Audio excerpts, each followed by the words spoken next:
Here's a 3-minute ad break. Now we're moving on to this Mouin Rabbani thread, apparently, that he, like, on 29th of January, I participated in a debate organized by Lex Fridman on Israel-Palestine alongside Norman Finkelstein, Benny Morris, and Stephen Bonnell, stage name Destiny.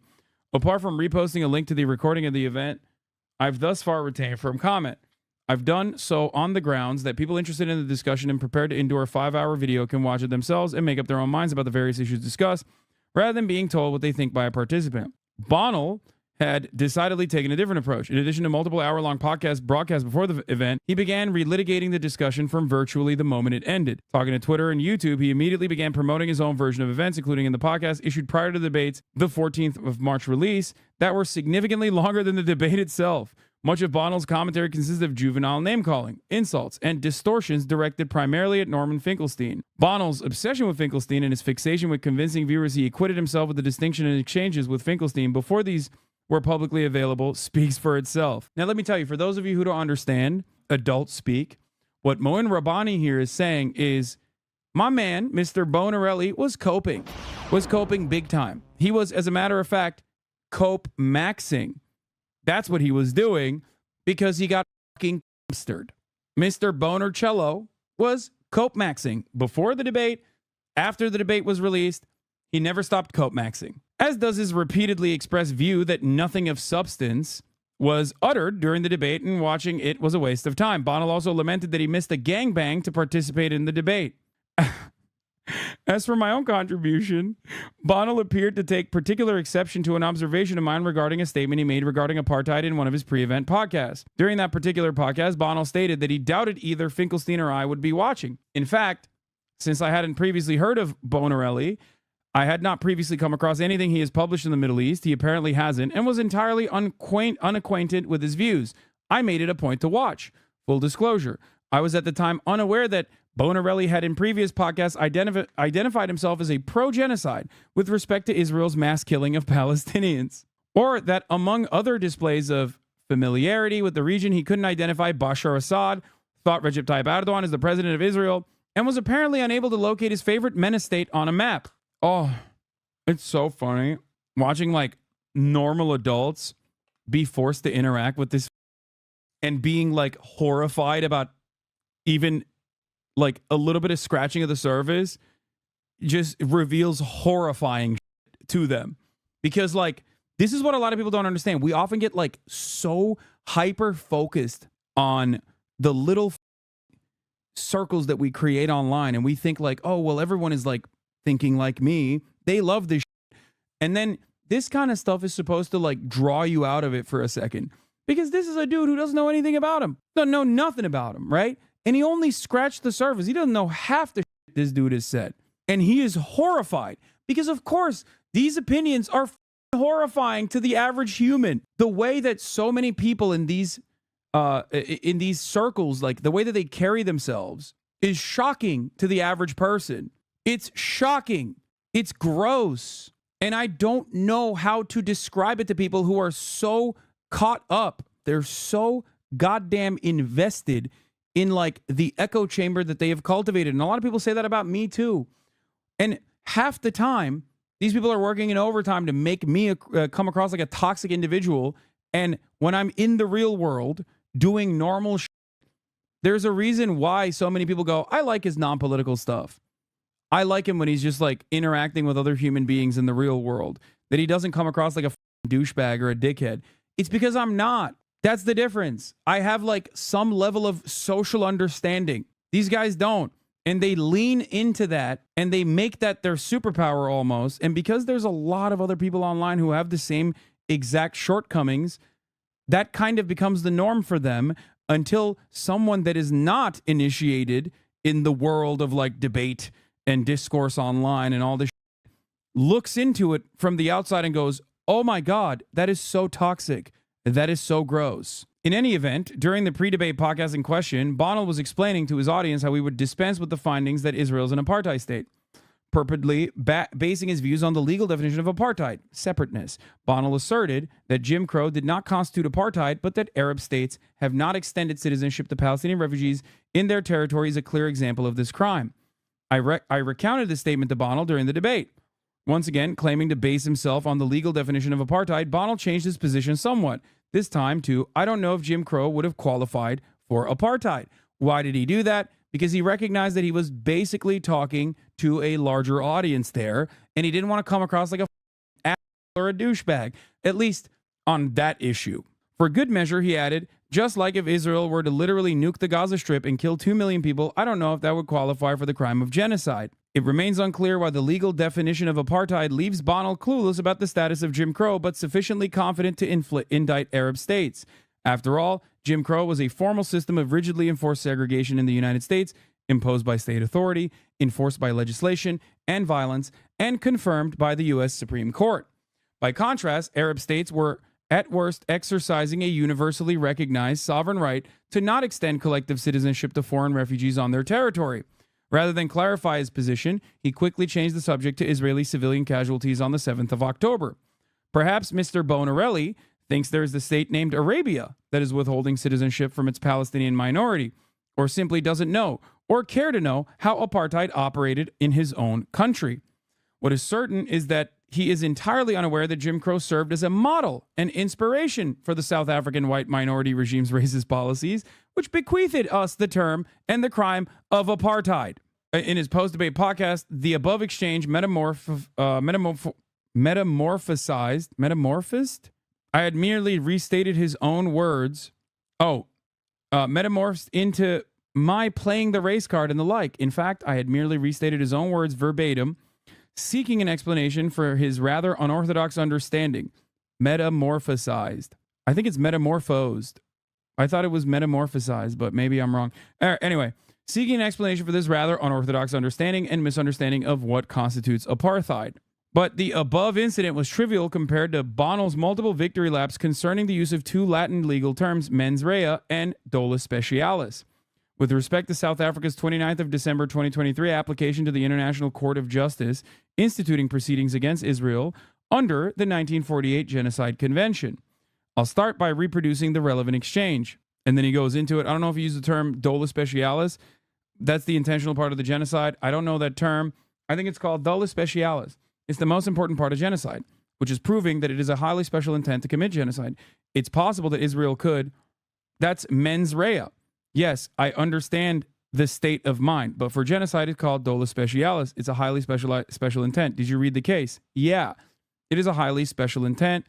Inaudible. This was not the first time Bonnell that day questioned whether Finkelstein, arguably the world's foremost forensic scholar, a voracious reader, and someone who has had on multiple occasions discussed the relevant text in detail, had read the document in question. Yeah, by the way, saying that trying to accuse Norm Finkelstein of not reading is really funny. It's like accusing an eagle of not flying, okay? That's what eagles do, man. That's what Norm does. He reads. You might not like his style. You might think he's rude, but you cannot question whether or not he has read the work. He writes the work, and he definitely reads the work. Regarding my own ignorance of dolus specialis, and for that matter, mens rea, I know neither Latin nor legalese. And when confronted with such terms, resort to a search engine to look up their translation in the language I understand and typically consign the original to the memory hole. Briefly, and to the interest of my understanding, mens rea denotes criminal intent and dolus specialis, specific intent. Dolus specialis is, in other words, a subcategory of mens rea. What is at the issue with this specific instance is that in its application to the ICJ, South Africa references dolus specialis 4 times, but mens rea not once. As far as Bonnell was concerned, this means not only that dolus specialis rather than mens rea that is required to demonstrate the intent to commit genocide, but also that Finkelstein had not read the document in question. For the record, the 1948 Convention on the Prevention of Punishment of Crime and Genocide, South Africa and Israel's oral arguments before the ICJ on the 11th of January 2024, the court's order, initial ruling of 26th of January, and for that matter, Rome Statute of the International Criminal Court, mention neither the Latin term and speak only of intent. Law tip, dolus specialis is quite literally another name for mens rea. It's just a more specific name meaning intent to destroy. He was basically taking up a similar logic to the statement, a bratwurst isn't a type of hot dog. Thank you for the law tip. It's not just Biomart. HasanAbi is also doing law tips now. Biomart, you got to get on your... Biomart! You got to get on your law tip game, dude. He's coming for your territory right now. Bratus specialis worstus. Anyway, I'm skipping all this stuff. I was stating the obvious. That the critical point of contention in a genocide case is proving criminal intent. That's mens rea. And of course, everyone in the room understood that the threshold under the Genocide Convention is proving criminal intent to commit genocide. Given that Finkelstein has vested interest in the matter, I thought it would make sense to get an independent opinion and approach an international lawyer who has participated in cases before the ICJ unrelated to Palestine for clarification. Here's the international lawyer's response. In the crime of genocide, both mens rea and dolus specialis are essential elements that must be proven to establish criminal liability. Mens rea refers to the mental state of the perpetrator when committing the acts that constitute genocide. The perpetrator must have intent to destroy, in whole or in part, a national, ethnical, racial, or religious group as such, which can be inferred from the actions, statements, and policies of the perpetrator, which, by the way, Israel conveniently falls under that categorization almost entirely, which is why many International Court of Justice lawyers that have successfully defended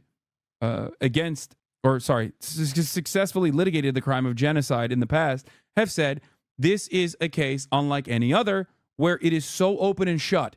The amount of readily available information that Israel and Israeli officials and Israeli soldiers on the ground, where you can like basically create a direct line of communication without like having to actually parse through like what the intent is pretty crazy. Not to toot my own horn here, but I was the first lawyer ever to win anything under the Genocide Convention from the International Court of Justice that goes back to 1921. I single-handedly won 2 world court orders for the Republic of Bosnia-Herzegovina against Yugoslavia to cease and desist from committing all acts of genocide. And based on my careful review of all the documents so far submitted by the Republic of South Africa, I believe South Africa will win an order against Israel to cease and desist from committing all acts of genocide against the Palestinians. Second, when the World Court gives this cease and desist order against Israel, the Biden administration will stand condemned under Article 3, Paragraph E of the Genocide Convention that criminalizes complicity in genocide. And clearly we know that the Biden administration has been aiding and abetting Israeli genocide against the Palestinians here for quite some time. They admitted it from the jump, and they kept admitting it every day, and they haven't stopped. This 1000% validates Finkelstein's charge that Boner has read no further on any given subject than that subject's Wikipedia page. No, that's not true either. It's actually worse than that. Mr. Bonercello doesn't just read Wikipedia pages. Mr. Bonercello scours through Wikipedia pages to find adequate counters to what he assumes is going to be a talking point. That's the problem. Because the reality is, for as slanted as Wikipedia is, on an issue as open shut as like Israel's genocide of Palestinians, you can read Wikipedia and gain the knowledge necessary to understand exactly what the situation looks like, no matter how slanted that information is. That's not what he's doing. My point from the jump wasn't that like, oh, Mr. Bonarelli only reads Wikipedia pages. My point was that he had already established his position as pro-genocide and that was objectively good. And then he engaged in post hoc rationalizations for it. And he utilized Wikipedia talking points, specifically armed with like little debate purgatory moments to try to make his argument seem more coherent. And of course, if you're doing that against someone who is not Norm Finkelstein or Mouin Rabbani, who, even if they are on the right side of the issue of Palestinian genocide, they might not be able to deal with that. Norm, on the other hand, is a very specific demon. He is a stubborn debate pervert, on top of being incredibly well-read. So he, in many respects, is a perfect counter to Mr. Boner Dog's rhetorical prowess. He has rhetoric. He's armed with rhetoric, and he can try to catch you in a logical trapping of his own device that he has cultivated specifically to like He's cultivated specifically to make you seem like you don't know what you're talking about. But you can't do that to someone who is just so incredibly well read on this subject matter and is also unwilling to let things go. Literally posted about how pissed he was that two-thirds of his prep was useless because Finkelstein didn't fall into his talking points. Exactly. Because debates, for the most part, especially online, are just about like trying to trap your interlocutors. That's it. And if your interlocutors are not falling on that trap, then you're cooked. You have nothing left because you are not a vociferous reader. You're not a big reader. And you're against one of the biggest readers of all time. You're not going to be able to scroll through your iPad fast enough for talking points when you're talking against someone like Norm. He's on a totally different level. More recently, we have the following from Anatomy of a Genocide, the 22 March report issued by Francesca Albanese, the UN Special Rapporteur on the situation of human rights in the Palestinian territories occupied since 1967. Francesca Albanese is goated, by the way. She is the one who very clearly said Israel does not have a right to defend itself in an offensive campaign in Gaza as a belligerent occupier. Israel has no legal basis to engage in acts of violence in the Gaza Strip. She was right, and she still is right. And eventually the world will, come to that conclusion. Perhaps too soon. Not too soon, sorry. Perhaps too late. It is already too late. But that does not take away from the truth. The crime of genocide comprises two interconnected elements. The actus reus, the commission of any one or more specific acts against a protected group. These are enumerated. The mens rea, the intent behind the commission of one or more of the above-mentioned acts that must be established, which includes two intertwined elements: a general intention to carry out criminal acts, dolus generalis, and a specific intention to destroy the target group, such as dolus specialis. In other words, dolus specialis is a subdivision of the legal threshold called mens rea, exactly as Finkelstein stated. As they say, a little knowledge is a dangerous thing. The end. What is this? My friend agrees with D on his genocide stance and other takes. I don't know how to bring him out because I think he's going to spiral down a hole. Yeah, it sucks. I mean, time can heal all wounds, I think. And maybe he will snap back to reality. I don't know. I hope. It sucks, man. I've experienced this in my life as well. D claims that because Groypers posted clips of him not knowing basic facts about the MENA region, anyone else who brings up his lack of knowledge is just repeating Nazi talking points. Yeah, that's really funny that that's his last level of coping. What is this? Thread. Stephen Bonnell, stage name Destiny, responded to my previous thread with a series of his own tweets. True to form, it contained more juvenile name calling, cowardly disgusting human, sniveling worm, etc. Regarding the issue of genocide, he appears to have appointed himself the resident expert of the phenomenon. How can you idiots claim to be scholars or have a strong opinion about genocide while still refusing to understand this term, dolus specialis? Stop talking about this. You are not qualified.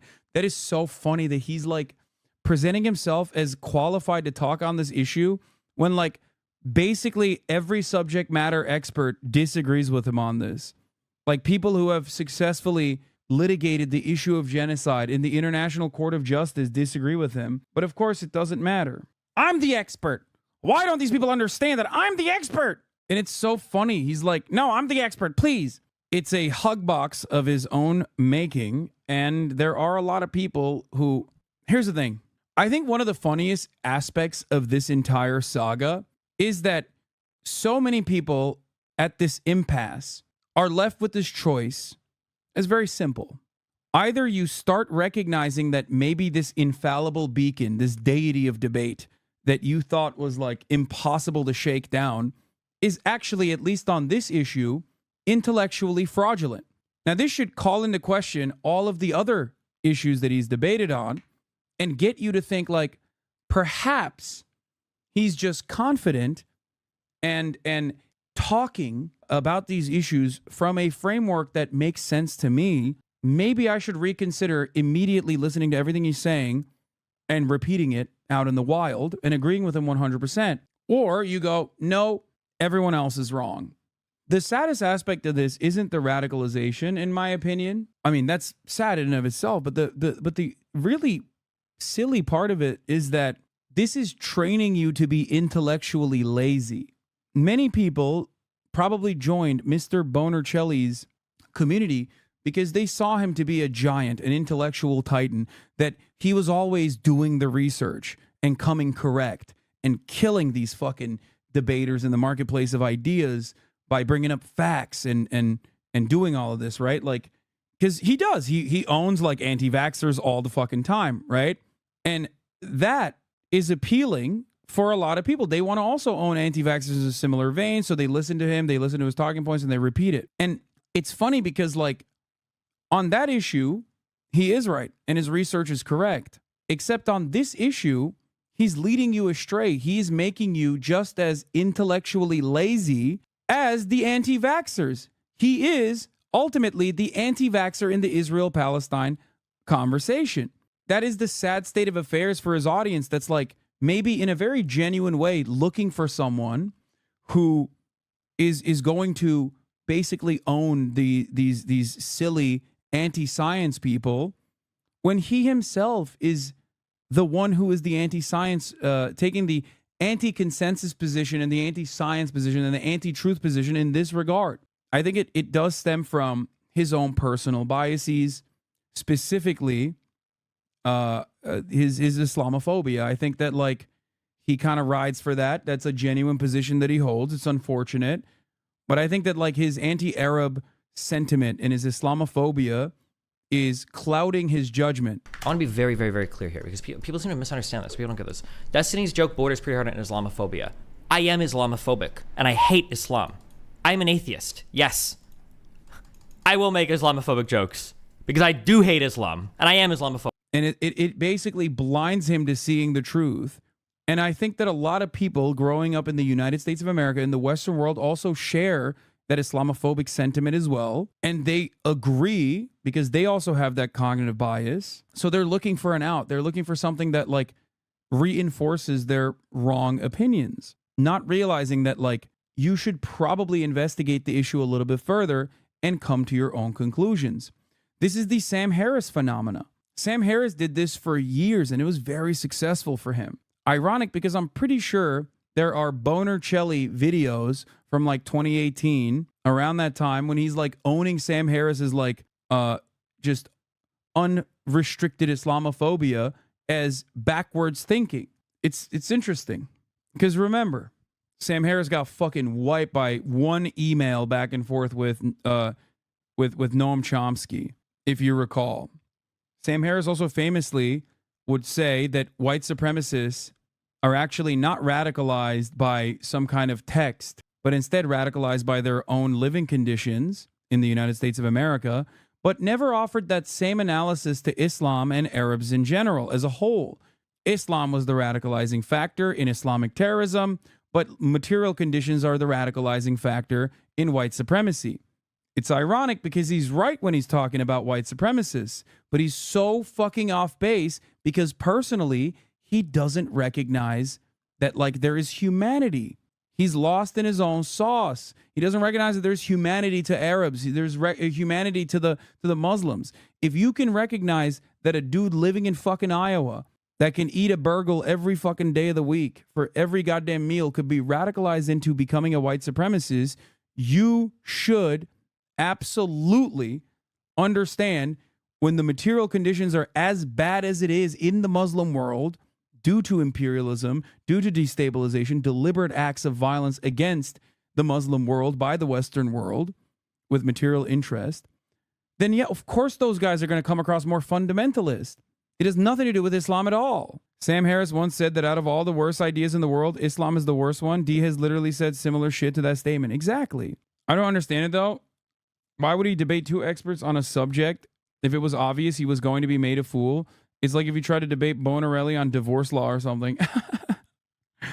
Dunning-Kruger, arrogance, ego, wanting to ride the clout train. That's what it is.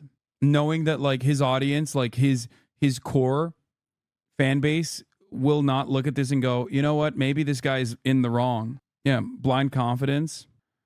I mean, what do you expect from a dude, yes, who openly and proudly says he's Islamophobic and hates Muslims because he's an atheist?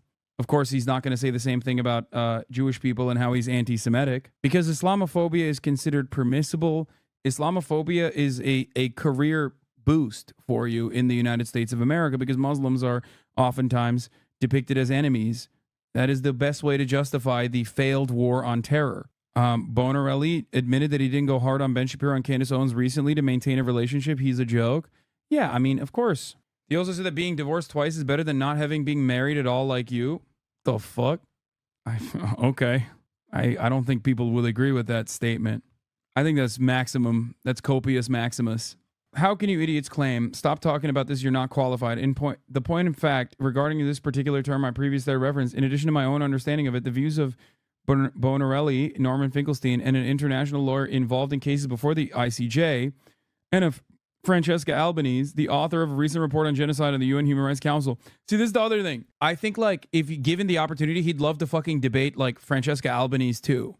Or, like, other ICJ lawyers. Because, like, ultimately, he believes that he's very skilled in going up against people who are infinitely more knowledgeable than him, because he's very good at, like, boop, boop, boop, boop, boop, hitting, like, all of the right talking points and making a fool of their interlocutors. And in many instances, he is very good at that, especially when he's talking to people who don't know what the fuck they're saying. Because that carries big weight in the marketplace of ideas, especially because people that watch debates online watch it for fun. They are not watching it because they're, like, genuinely curious about all the facts. If they were, they wouldn't be watching a debate at all. They would be going to the fucking actual resources, because it is, after all, for entertainment. This one just happened to be very entertaining for us.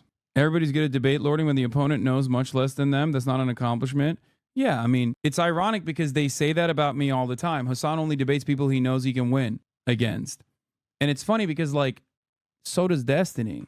And then when he objectively gets fucking slapped around, he literally cries about it for a month on Twitter, before and a month after, it seems. Oh yeah, he owned Andrew Tate, but Andrew Tate is a dumbass. It's like, okay, what about like 700 fucking right-wing POA dipshits that you've debated that will take positions like, I think wife beating is good? No shit. On the subject of understanding terms, Bonarello doubles down on insisting that Jim Crow in the United States did not constitute apartheid. In his words, Jim Crow in the United States wasn't apartheid because people could travel, among other things, and the segregation wasn't done top-down constitutionally and federally, but rather geographically throughout the U.S., with a collection of local restrictions and policies. You're utterly clueless. In fact, as noted in my previous thread, Jim Crow was a formal system of rigidly enforced segregation in the United States imposed by a state authority, enforced by legislation and violence, and confirmed by the U.S. Supreme Court. Last time I checked, the U.S. Supreme Court, whose infamous 1896 ruling in Plessy versus Ferguson confirmed state laws enforcing segregation, was a federal institution. But, assuming for the sake of argument that Bonelli's points about travel and federal edicts are correct, are these in any way relevant? Here's how the ICC defines apartheid, which it classifies as a crime against humanity. He's basically taking advantage of the fact that the apartheid legal term came after Jim Crow, which is really funny because, like, the apartheid legal term came from the South African apartheid, which, as Mouin Rabbani points to, was greatly influenced by American Jim Crow laws. So just because it predates the legal definition of apartheid does not change the reality that it would fit the apartheid legal definition. And it's very strange to try to debate this point. It is also just as stupid as being like, well, South Africa constitutes an apartheid, but Israel doesn't, because technically, I don't know. What do the Israel defenders say? Like technically there are, I guess there are Arabs in Israel proper, so technically it's not an apartheid. It's like saying, and this is a thing that Turks will do all the time, it's like saying, oh, the Armenian genocide is not a real genocide because, like, there were Armenians in Istanbul who weren't killed, who weren't wiped out. That doesn't change anything. There was a deliberate ethnic cleansing and a targeting of an entire ethnicity. It's still a genocide. It's fucking ridiculous. You're just doing genocide denial. See, someone in the chat said, funny, I heard a very similar argument about a Turkish guy while talking about the Armenian genocide. It's such a bad argument. Exactly. The only reason why you can get away with this kind of argumentation without everyone going, oh my God, you're like a fucking genocide denier, what the fuck is wrong with you, is that it is being done towards Muslims and in the Western world, in the United States of America. 40 tweets to say absolutely nothing? What do you mean, 40 tweets to absolutely say nothing? I think this says a lot. If you look through all of this, parsing through the words and like defining why Bonarcello is in the wrong, You're just signaling to everyone how stupid you are. It makes me sad, dude. You are basically like a Republican. You are literally doing the things that Republicans do all the time. You're doing the things that conservatives do. When they're like, this guy's so fucking stupid. He's still telling people to get the jab, dude. Lol. Imagine believing scientific consensus on the matter. It's like, what do you believe then? I don't know why people are so ready to voluntarily admit their own ignorance and take it one step further, celebrate it. Especially when they're in an audience that like gets what this person is saying. If you kept it just into your hug box, I'm sure there are plenty of people who would agree with you and go, yeah, this guy's so stupid. He said nothing, lol. But like when you come to a different place and you try to do that same thing, people look at you like you're a dumbass. Aren't you embarrassed to admit that? Don't you admit that you reading 40 tweets of words is a lot, motherfucker? People read whole books. Aren't you embarrassed to admit that? Yeah, I mean, this is what happens when you think that you are on a path where you are celebrating intellectualism, and in some instances, the guy that has like led you down that path is, but in this circumstance is actually celebrating anti-intellectualism. It dulls your senses. It makes you intellectually incurious. And when you do that, you've lost. You've lost the plot. It sucks. Like you now find power in your ignorance. My coworker at J Street said that because there are Arabs in the government of Israel, it's not an apartheid. How do I argue against that? I mean, it's silly as fuck. I don't know what to explain to you other than the fact that there are 5 million Palestinians that live under Israeli control, and they do not have the same amenities as like citizens living inside of Israel. You can show them that there are Israeli institutions like B'Tselem, like human rights groups like B'Tselem, that openly state that Israel is an apartheid state. They straight up detail it as well. Restriction of civil liberties, freedoms, freedom of movement, freedom to participate in your religious beliefs, freedom of speech. This kind of stuff is not up for debate, really. It took a very long time for like a lot of these human rights organizations to finally openly admit that, but it's been an apartheid in perpetuity. Pre-1967, it was an apartheid for all the Palestinian citizens of Israel. Post-1967, it was an apartheid for the additional territories outside that Israel occupied illegally. Post-1967, Israel offered more rights to the Palestinian citizens of Israel to make up 25% of the population there. And yet there's still severe restrictions that would be unconscionable in any other Western nation, like the fact that in Israel right now, Arabs, which are, of course, not Arab Jews, but Arabs are defined by the government as those who are Christian or Muslim origin, because there are plenty of Arab Jews as well, but they're declared Jewish and therefore have full-blown rights. But Arab Christians and Arab Muslims cannot live wherever they want to. They do not have full-blown freedom. If they were to want to move into a Jewish-only neighborhood, legally, they can be barred entry from a Jewish-only neighborhood. This is Israel proper. Doesn't matter that there's an Arab in the Supreme Court. Doesn't matter that there are some Arab parties. And as far as like genocide, how there is no genocide goes, well, I mean, there definitely is. And there is definitely genocidal intent. Tell them to read the ICJ court case that South Africa detailed. And I think at a certain point, you will finally come to that recognition that 17K L fell off. Yeah, dude, I know. I hope that your favorite content creator will fall on to 17K one day. You know what I mean? One day. One day your favorite content creator who keeps saying I've fallen off will get to that 17K point, and they'll fall on to that, my fall off point. So, but assuming the sake of the argument that Bonnell's position about travel and federal edicts are correct, are these in any way relevant? Here's how the ICC defines apartheid. An institutionalized regime of systematic oppression and domination by one racial group over any other racial group or groups, and committed with the intention of maintaining that regime. Seems the ICC didn't get Bonnell's memo about travel and federal regulations in time to incorporate them into the Rome Statute.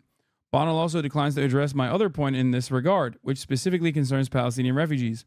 If, in his view, Jim Crow did not constitute apartheid, why does he insist that Arab states exercising their universally recognized sovereign right to not extend collective citizenship rights to refugees on their territory are guilty of a crime against humanity? The end.